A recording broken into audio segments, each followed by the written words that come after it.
కేటీఆర్ మాట్లాడుతూ ఏ పార్టీ కూడా పూర్తి మెజారిటీ రాదు వచ్చే ఎన్నికల్లో. సో అప్పుడు మీ మాత్రం బీఆర్ఎస్ చక్రం తిప్పుతుంది, 10 నుండి 12 స్థానాలు మాత్రం మాకు ఇవ్వాలని ప్రజలను కోరారు.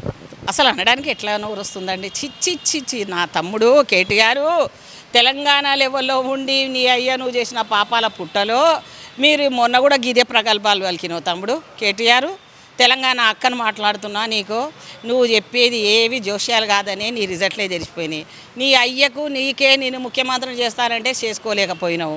నువ్వు చేసిన ఈ లిక్కర్లో కానీ లేకపోతే మాఫియా సినిమా యాక్టర్ల ఫోన్ ట్యాపింగ్లో నువ్వు ఉన్నావు, నువ్వే ఒప్పుకున్నావు కదా. అవును కొన్ని చేసినాంలే అని అన్నావా లేదా? ఇప్పుడు నిన్ను గెలిపించి 10 గెలిపిస్తాము మేము. ఎట్లాగైనా చక్రం మా తిప్పేది ముందు నువ్వు చూసుకొని సంగతి. ఆడ 4 రూమ్లు రెడీ అవుతున్నాయి.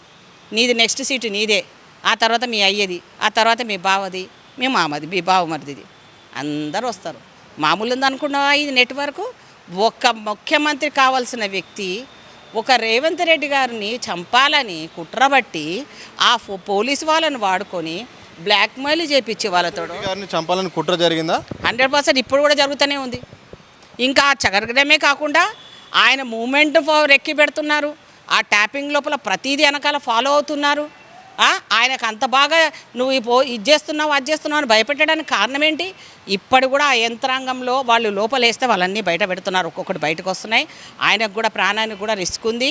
రేపొద్దున మా రేవంత్ రెడ్డి గారి గాని మీద ఎవడైనా చేయి వేసినా మీరే బాధ్యత, దానికి కేంద్ర ప్రభుత్వం బాధ్యత వహించాల్సిందే. బీఆర్ఎస్ పార్టీ వీళ్ళిద్దరు కలిసి దొంగలు కాబట్టే మొన్నటి దాకా కవితమ్మను అరెస్ట్ చేయకపోయినారు కాబట్టే దానికి అదే పెద్ద సాక్ష్యం. కాబట్టి దయచేసి ప్రజలు ఇప్పుడన్నా కళ్ళు తెరవండి.